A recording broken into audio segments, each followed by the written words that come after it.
Hello everyone! Welcome back to another 2v2 battle. I am playing as the Vampire Counts, and Surreal is currently playing as Bretonia. We're facing off against the Empire and another Vampire Count player. So I am bringing Helman Gorst in his custom corpse cart.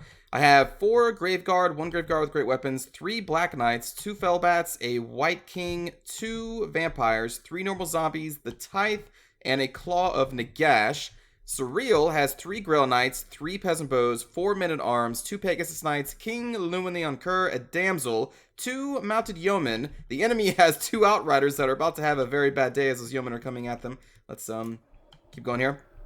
And back here they have a Luminarch of Heesh, 3 Demigryph Knights, a couple Swordsmen on the front line here. I don't think they have any great swords. No, it's just all Swordsmen over here.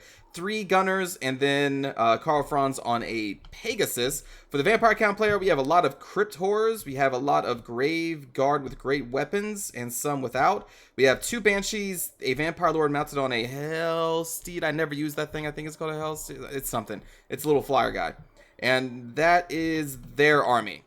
Now, here is the charge from Surreal's Mounted Yeoman. So real quick, I did turn on Alliance coloring, so the enemy will be red, Surreal's going to be blue, and I'm going to be yellow. I did that because we're facing off against another Vampire Count player, so his will be red, mine are yellow. Just to, so there's no confusion. Anyway, back to this charge from Mounted Yeoman into Outriders. Mounted Yeoman cannot kill many things. But Outriders is actually something they can kill. So right now my forces are moving to where Surreal was originally deployed, and Surreal's forces are moving this direction. His Pegasus Knights and the King himself are going to be fighting against this Vampire Lord. There's a Templeoff Luminarch back here that's going to be firing into this massive melee in the air. Grail Knights are coming around. There they are. They're going to be charging the Outriders as well. I'm waiting for that Luminarch shot because it kind of goes like right through the trees. It's coming. Anyway, the Vampire Count player is moving a little bit ahead of the Empire player. The Empire player is going to set up right here. Here he comes. Right through the trees and into the Pegasus Knights. Jeez. So brutal when the Templeoff, actually hits. So here we go. These Outriders have been routed right off the field. Goodbye, Outriders. Now the Pegasus Knights are going to be heading to the Templeoff Luminarch to shut it down, and the King is going to be continuing to chase the Vampire Lord. My forces, again, are getting in position right here to potentially flank the Empire player if they keep moving forward. That's my idea right there. The Fellbats are going to be going off to assist against the Templeoff Luminarch as well. Meanwhile, the Vampire Count player, the enemy, is going to be charging into Surreal's lines, starting off with the Banshees. Then some Graveguard are going to be coming in staggered. Not as like a solid force, but one at a time. Man, these Bretonians are really blue with Alliance coloring on. I really hope that at some point you'll be able to just color your army, like the tabletop. That'd be pretty cool if they implement that. Anyway, here comes some charge of Graveguard. Rest of the Graveguard coming in, and then behind them is more, and then behind them are Crypt Horrors. So again, this is a very staggered charge.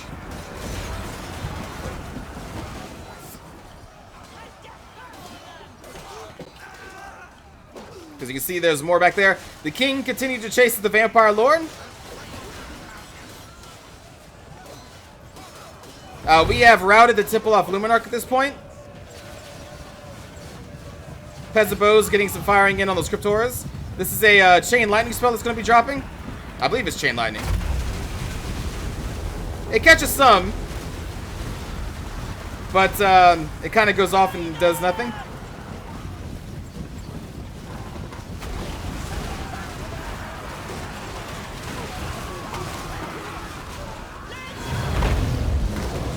There goes the Curse of the Midnight Wind from our Damsel. Well, from Surreal's Damsel.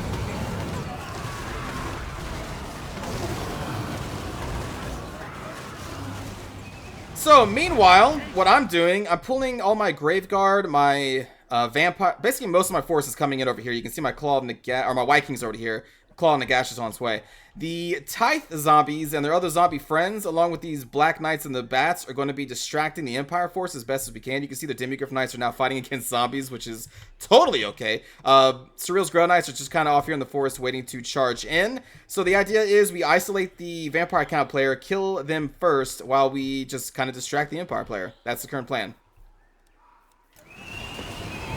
And Helman Gorse is coming around over here as well. There comes that Claw and Nagash with its annoying sounds. I hate the horse sounds that the Mortis engine has. It is the worst because it just keeps spamming it. You hear that? It just keeps going. Anyway, the Claw and Nagash is now there. My forces are coming in from the flank over there. These peasant bows have had a very bad day with these crypt horrors. Very bad day.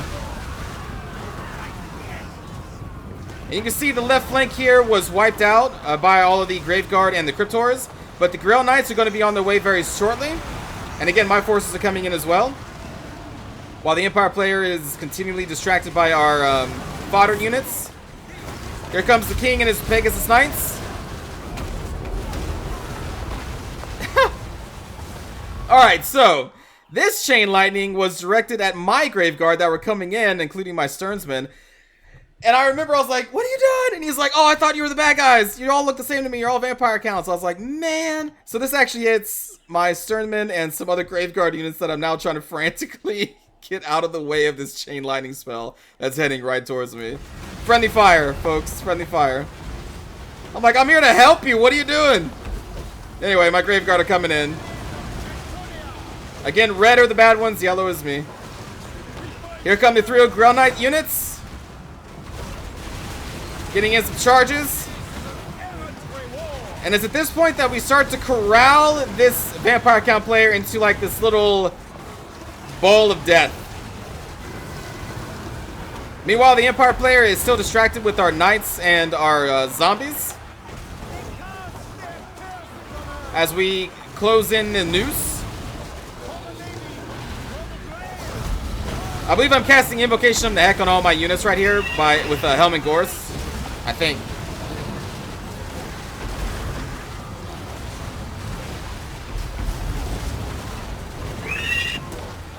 What up, White King?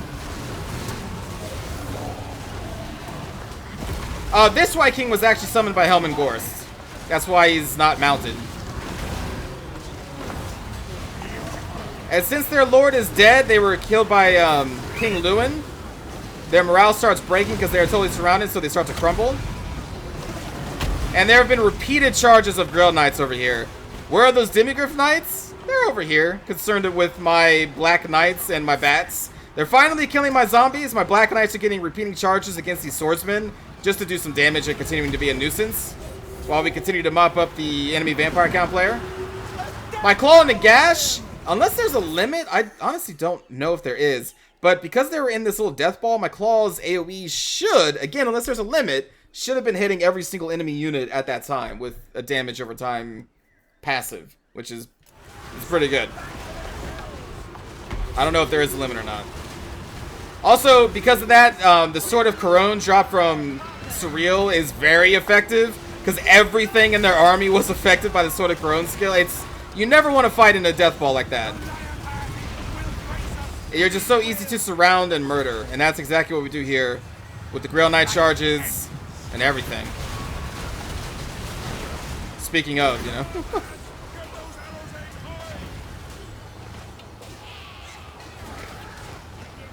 And there they go. So their army is now destroyed, except for the 2 Banshees that are still doing their best. Meanwhile, the Empire player, still just kind of out here. I'm still harassing them with Black Knights. They've done some damage to my Black Knights, but I still have all 3 groups. They are injured. But that's okay. They have served their purpose so far, which is to distract an entire army from assisting their ally. You see Karl Franz in here, killing some skeletons. And there's those Demigryph Knights. Those Demigryph Knights would have been really useful rear charging the Grail Knights as they went in against the Vampire account player. I'm just throwing that out there. Just saying. So right now, the Empire player is massing their forces in a way so that they can receive our charge, which is coming We are now getting ready at the edge of this forest. So you see their handgunners facing this way, the swordsmen over there. I still have my Black Knights. I still have my bats, and I'm going to try and get them behind the enemy lines. So yep, we're just getting ready to do the final charge. Pegasus Knights are getting shot at by those handgunners. They got a little too close. Now here comes our army.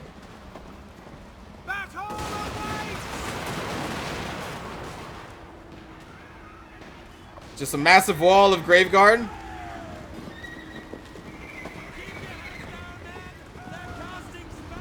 Meanwhile, my knights and the Pegasus Knights and the bats are getting into position to try and charge. Here comes the Grail Knights to disrupt the Demigryph Knights. My Black Knights are going to be getting into the rear of these handgunners.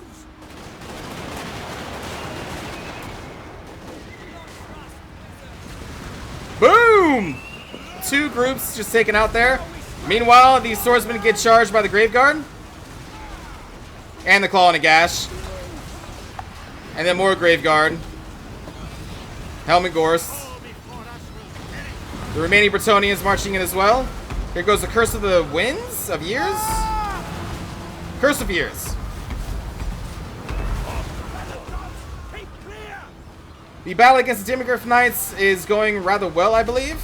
Because they are not Demigryph Knights with halberds, so they have suffered a lot of damage over here with the assistance of my Black Knights, the King, the damsels nearby. Halberdier or men-at-arms are coming in, so these Demigryph Knights get surrounded and murdered. Then over here, my Black Knight charged to the rear, destroyed all the handgunners, and then the front charge of the Graveguard just destroyed the swordsmen, and their morale quickly breaks for a GG. Thanks to my opponents for playing, and to Surreal for playing. Good game. Let's see the kill count. Helmet Gorst, an impressive 0 kills. I wasn't really doing much with him. He had the Unholy Lodestone, and, well, he had his chariots, so he was just there to provide support, and basically that's it. 2 vampires got a decent amount of kills. The White King got a decent amount of kills. I'm not sure how much the White King summoned by Hellman got, because, again, summons are not represented here. The zombies just did amazing. They stopped an entire Imperial army for a long time. Graveguard did really good. The Black Knights, I think, did really good. 76 kills in the Claw and the Gash, again, because it was hitting everything, as far as I know. Let's just double-check that after this. For Surreal, the King got 12 kills, including a Vampire Lord. Damsel got 11 kills. Not too shabby. Peasant Boats got kind of shut down by the Crypt Horrors. The Yeomen killed some Outriders. Grail Knights did really well. Pegasus Knights shut down the Luminarch, and they still got some charges in, even though it's not really represented here with the amount of kills they got. For the Vampire Count player, 3 Banshees, a couple of which did pretty good. The rest of their forces did okay, but they got corralled and then murdered in a death ball. The Empire player, a lot of these kills are from my zombies that I threw into them, so honestly, they didn't really do too much. Most of the kills they got were from some Black Knights and cheap zombie units. They killed some Grail Knights at the end, but that was basically it. And this Luminarch got some kills against the Pegasus Knights. So yeah, unfortunately for them, we were able to separate the 2 players and then destroy them one at a time.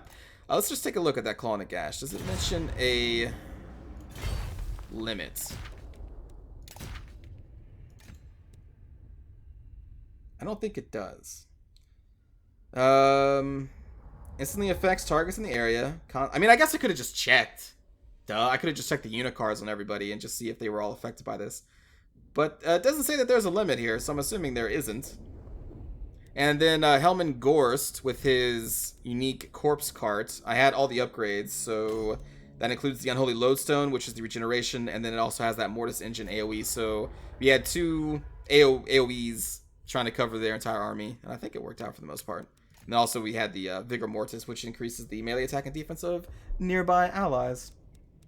I don't know, I think Hellman Gorst is kind of cool. As far as the Necromancers go, he's probably the best one, so just because you can augment his cart with all of these cool things, and then he comes with that unique spell of, hey, he can summon a Graveguard unit or a White King, which is, just slightly more than what poor Heinrich Himmler can do. They need to upgrade like Heinrich Himmler. I like him. I like that he's a melee wizard with these additions, but still, I feel like he may Like, you're giving everybody summoning spells. Give Hellman, like, allow him to summon Krell. He talks about him so often. Just let him bring Krell. I don't know if it works that way in the tabletop. I don't know if you can summon Krell. But just give it to him. He's always like, where's Krell? I'm like, well, give him the spell called Where's Krell. He's here. Anyway, thanks for watching, everybody. Hope you enjoyed. I will see you all next time. Take care.